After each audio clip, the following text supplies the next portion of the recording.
Entre juin et décembre 2024, le Mali a enregistré 729 cas d'inondation, selon un bilan établi jeudi 23 janvier dernier par le comité interministériel de gestion des crises.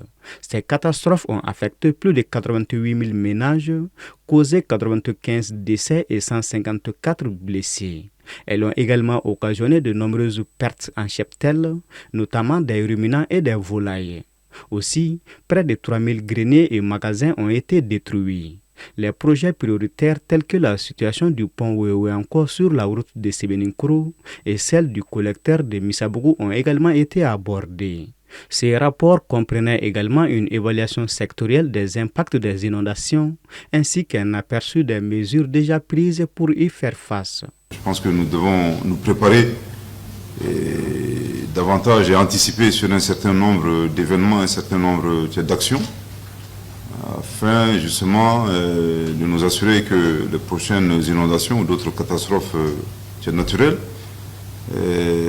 seront mieux prises en charge. On est en janvier, ça paraît long, mais ça paraît également court, parce qu'on sait qu'il y a beaucoup de travaux à faire pour justement éviter des cas d'inondation pendant la prochaine saison des pluies.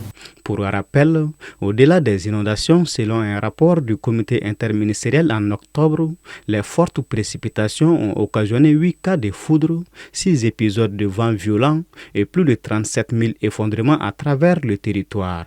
De nombreuses écoles ont été envahies par des eaux et près de 130 autres ont été transformées en abris pour les sinistrés, obligeant les autorités scolaires à y reporter d'un mois la rentrée scolaire 2024-2025. Déjà en octobre, le gouvernement avait annoncé avoir mobilisé 4 milliards de francs CFA et renforcé le stock national de sécurité alimentaire dans le but de faire face aux conséquences de ces catastrophes jamais enregistrées au Mali depuis 1967.